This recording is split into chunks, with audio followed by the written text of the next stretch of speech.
Hi, I'm Nylah. I'm Julie. Welcome to London. You're watching what I'm doing right now.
Mr. Chris Lieben. Hey, buddy. Hello, sir. Welcome to Australia. Thank you.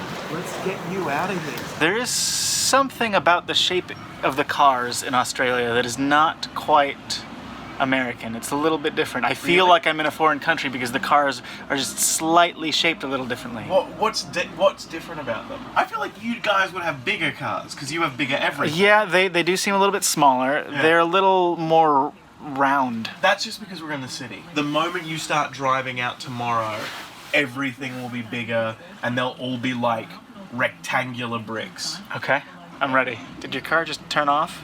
Oh, it does that when you stop. Automatically? Yeah. That's weird. No, it's not weird. It's fuel efficient. Okay. How much is it costing you to pick me up? Free. I like that price. Yeah. So this is Christopher Lieben. Yeah. He and I have known each other for 10 years. Yeah, we figured that out the other day. That's odd. And this is the first time we've met in person. Yeah. I'm ready for Chris to show me this great country of Australia. Yeah, we'll go to Alice Springs, see Ayers Rock. Actually, no, it's now called Uluru. That is so offensive of me. Ayers Rock is offensive. That's what we named it, as white people invading another country. Yes. There's a dam like an hour and a half north of where I live, and I don't even remember what either of the names are. That area had a name before white people came in, Yep. and then they renamed it, and just recently they named it back. They went back, yeah. Yeah, we've been doing a lot of that. Apart from Australia Day, which our Indigenous population would like to rename Invasion Day.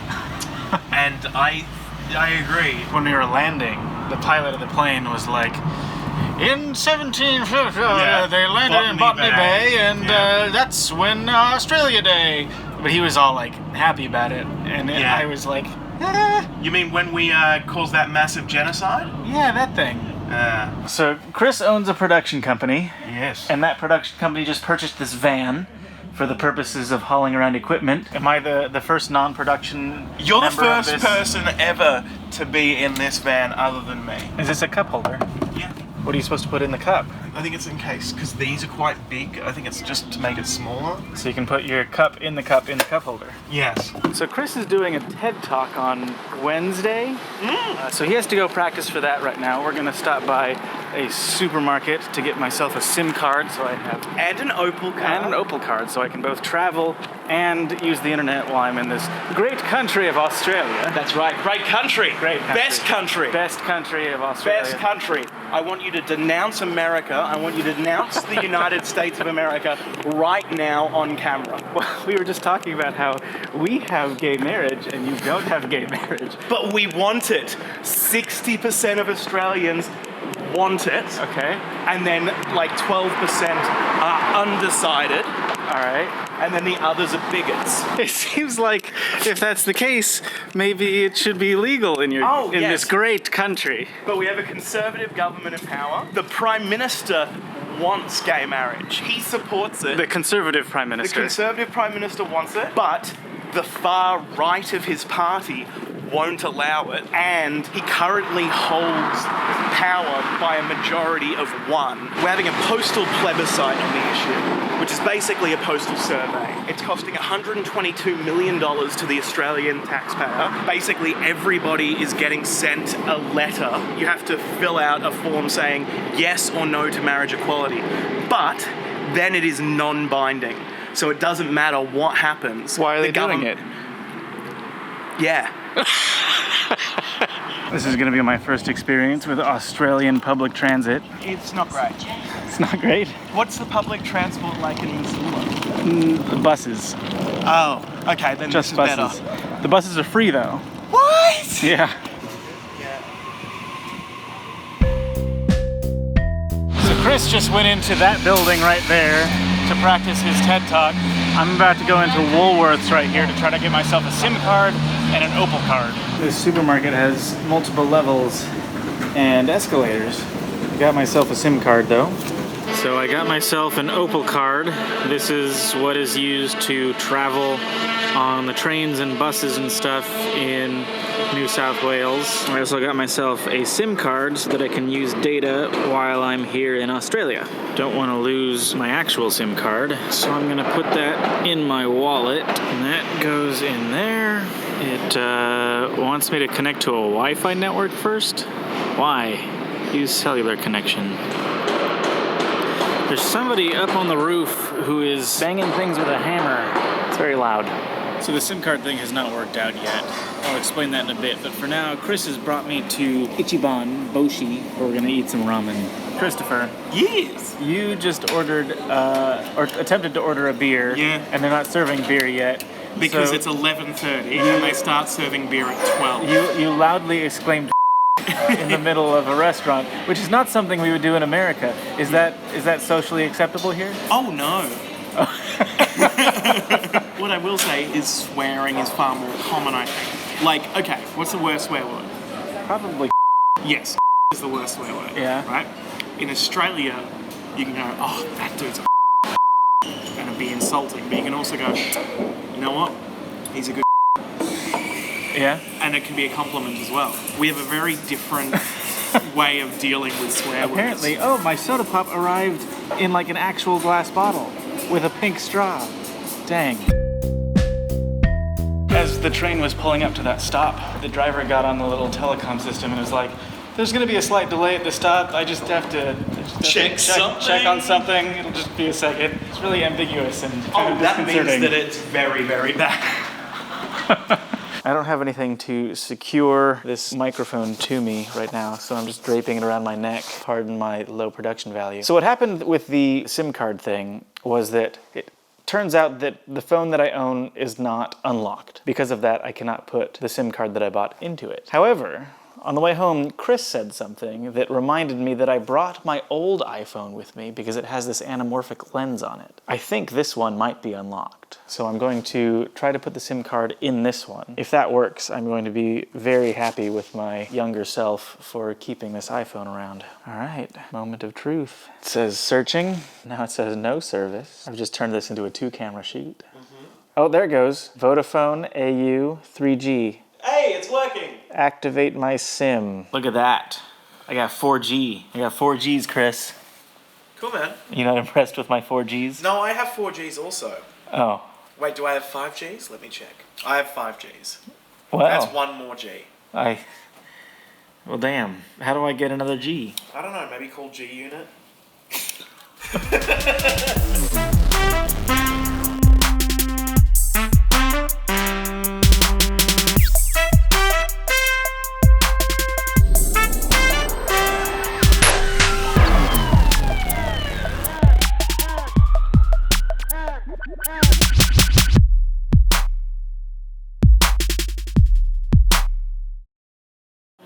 Chris, where have you brought me? I brought you to Mary's Burger, bloody Sydney institution. The outside was very decorative. Yeah, the God hates us all, and there was 666 above the door. Yep. And a lot of graffiti. You should check out the toilet. There's a toilet right yeah, there. you should go see what that's like. Okay. Should I do that before or after I order? Maybe after.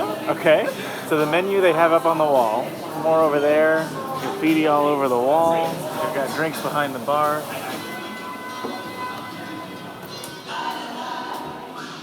This is nuts. It's just so full of graffiti. So what I ended up getting was the Mary's Burger with trash can bacon and double meat and cheese. So that's right here. About to take a bite.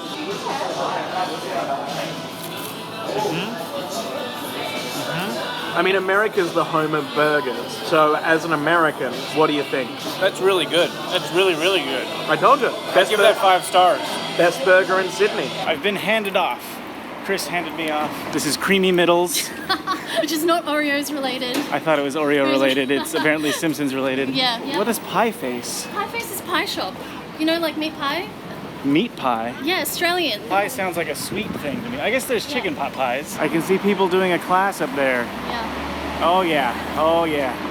Look at that dancing. What's that tower? That's called Sydney Tower. Locals know it as Centrepoint Tower. Centrepoint? Yeah. We've arrived at a gelato shop, and the menu here, well, usually when I come to a new place, it's really easy for me to hone in on like 1 or 2 things, like, oh, that's what I should get. Yeah. All of these things sound amazing. Yeah. And there's a whole window in there as well. Oh and my all goodness. of those are amazing too. Can I get This is ridiculous. I opted for the Ironborn and the Make Room for Macaroons. Would recommend.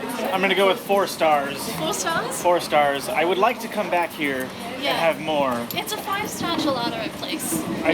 I would agree that the establishment is a 5-star establishment. The gelato that I had specifically was 4-star gelato. Okay. It was explained to me by Rachel that this fabulous sculpture here is affectionately referred to as Poo On Sticks. Poo On Sticks by the locals. And I mean, they're not wrong. No, I'm showing him all the great places in Sydney. So we stopped by a supermarket and they had Iron Brew, which is a drink that I have not tasted since I was in the UK, back when I was living with Alex and Charlie.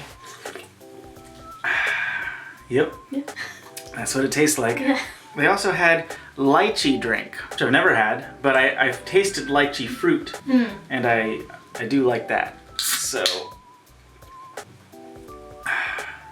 and that tastes like lychee. Yeah. Oh yes, that's the postcard with all of the information on it. Okay, Rachel got me a postcard with some instructions on the back on how to use the apartment. She got me some Oreo Cadbury coated cookies. Your favorite Oreo cookies coated in deliciously smooth Cadbury chocolate. And of course, the Australian staple, Tim Tams. Delicious. Okay, so here's a question for you. Yeah. If I want to fly to Melbourne, what's the best way for me to accomplish that? Like, what airline should I be looking at? Jetstar, Tiger. I don't know if Tiger still exists, but if Tiger still exists, they do quite cheap flights. Virgin's what I usually fly on when I go to Melbourne. These tickets are not that much more money than I spent on the burger Mary's. Yeah, that sounds about right. Welcome to Sydney. Hi, Kelsey. Hi. How's Missoula? It's incredibly smoky. It looks like a Silent Hill movie or game. Can you see the smoke?